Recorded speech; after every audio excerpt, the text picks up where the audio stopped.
సిలువలో క్రీస్తు చూపిన ప్రేమ విలువలేని బ్రతుకులను మార్చెను. మన కోసమే రక్తమంత కార్చెను. మనకు బదులు తానే మరణముందెను. పరమపురికి ఏకైక మార్గమాయెను.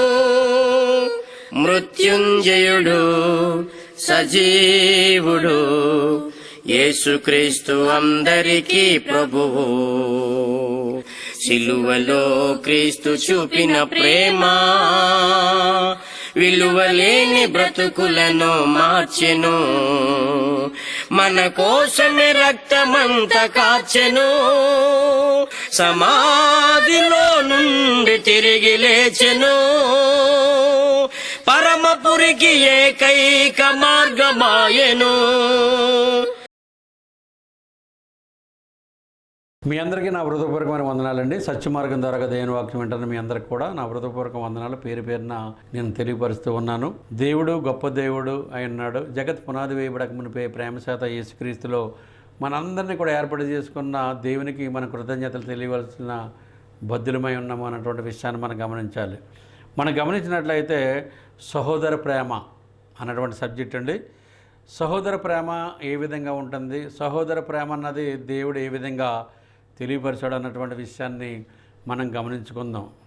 యోహాను రాసిన మొదటి పత్రికలో మనం గమనించినట్లయితే 2వ అధ్యాయము 5వ వచనంలో మనం గమనించినట్లయితే మరి ఆయన వాక్యము ఎవడు గైకొన్నో వానిలో దేవుని ప్రేమ నిజంగా పరిపూర్ణమాయను అన్నటువంటి విషయాన్ని మనం గమనిస్తూ ఉన్నాం.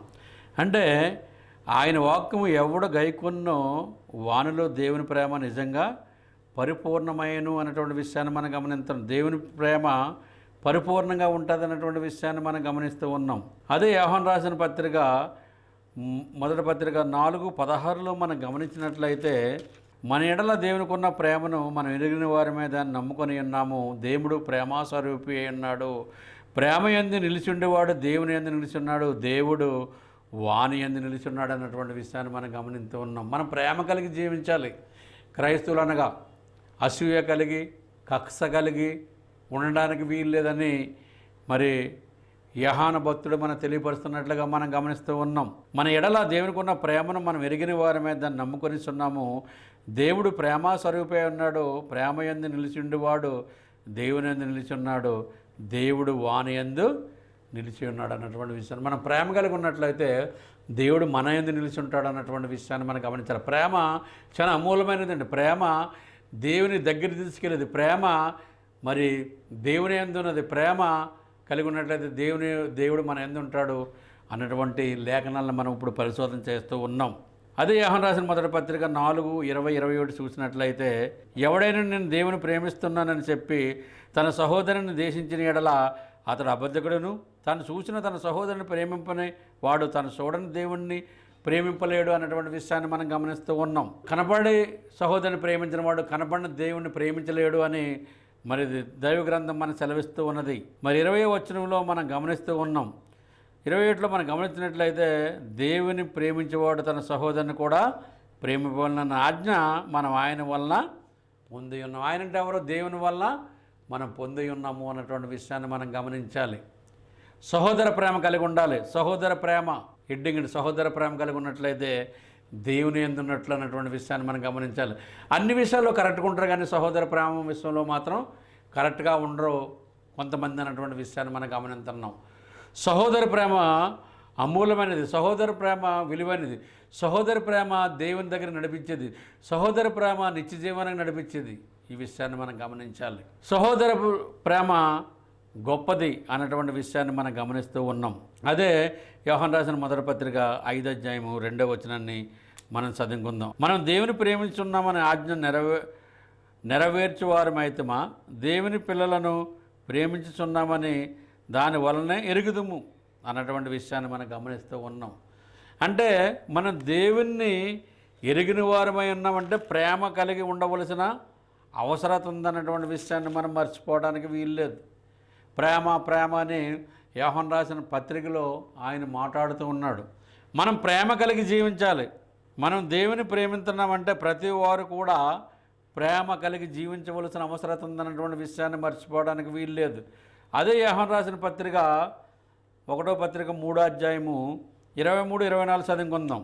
ఆయన ఆజ్ఞ ఏదనగా, ఆయన కుమారుడైన యేసుక్రీస్తు నామము నమ్ముకొని ఆయన మనకు ఆజ్ఞ ఇచ్చిన ప్రకారము ఒకరినొకడు ప్రేమింపవలననిదియే.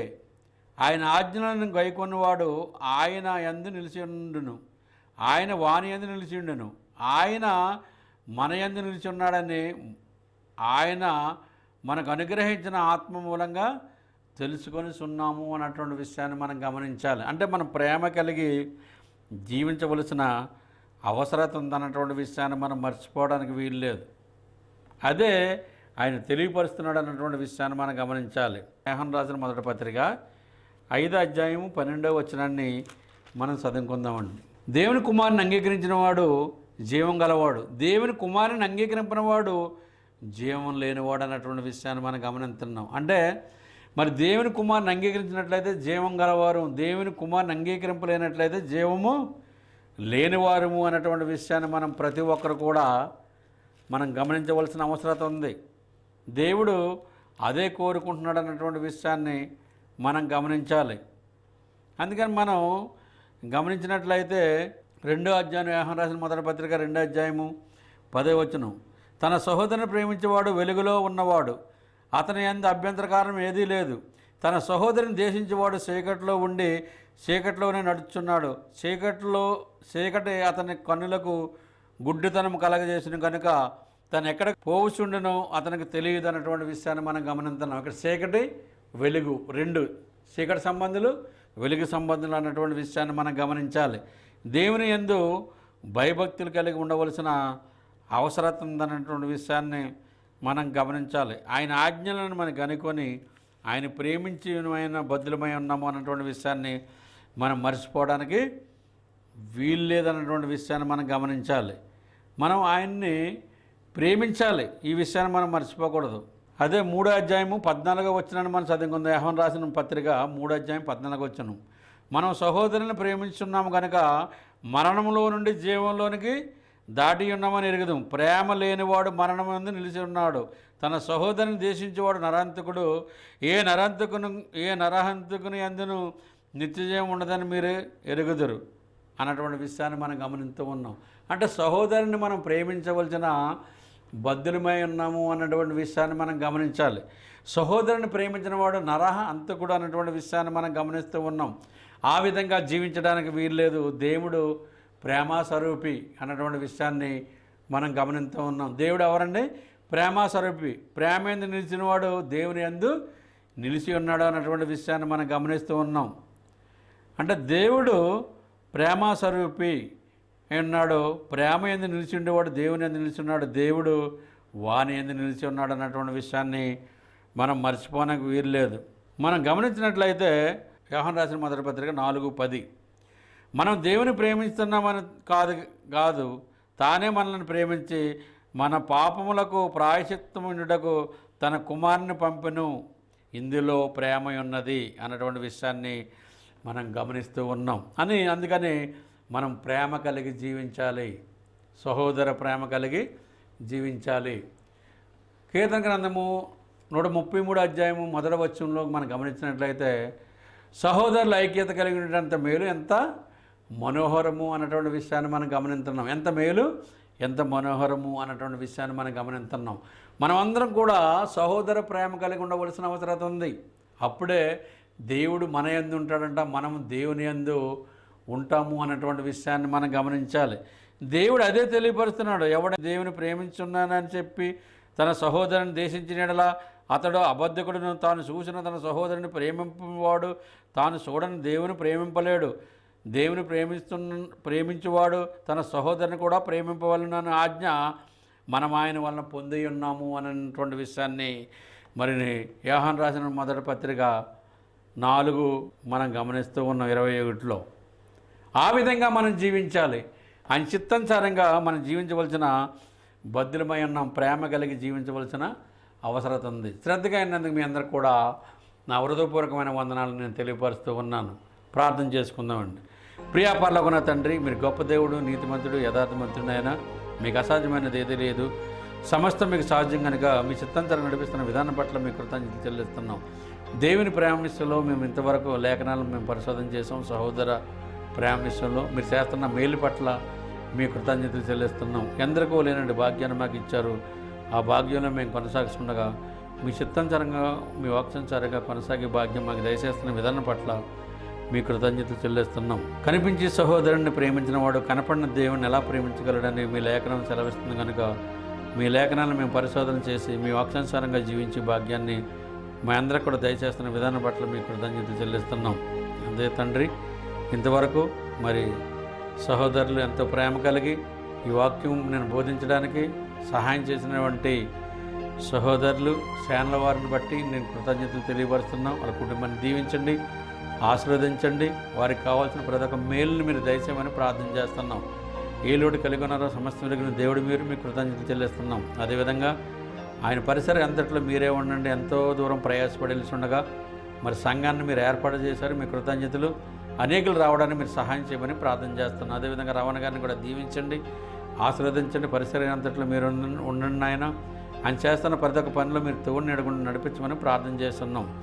సహోదరుల ద్వారా మేము పరిచయమయ్యి మరి జానుగారి దగ్గర నేను రావడం జరిగింది తండ్రి. మీ కృతజ్ఞతలు. మరి ప్రతిదినములన్నీ నీ యొక్క పనిని ఈ విధంగా అనేకులకి మరి నేను బోధించి మరి ఈ ఛానల్ ద్వారా అనేకులు వినడానికి మీరు సహాయం చేయమని ప్రార్థన చేస్తున్నాం. మరి ఎటువంటి సాధారణ కుయుతులకు మేము లొంగకుండా మీ వాక్యానుసారంగా జీవించే భాగ్యాన్ని మా అందరికి కూడా మీరు దయచేస్తున్న విధానం పట్ల మీ కృతజ్ఞతలు. ఎంతమంది అయితే వింటున్నారో వాక్యాన్ని విని గ్రహించి వారు మార్పు చెందినట్టు మీరు సహాయం చేయమని ప్రార్థన చేస్తున్నాం.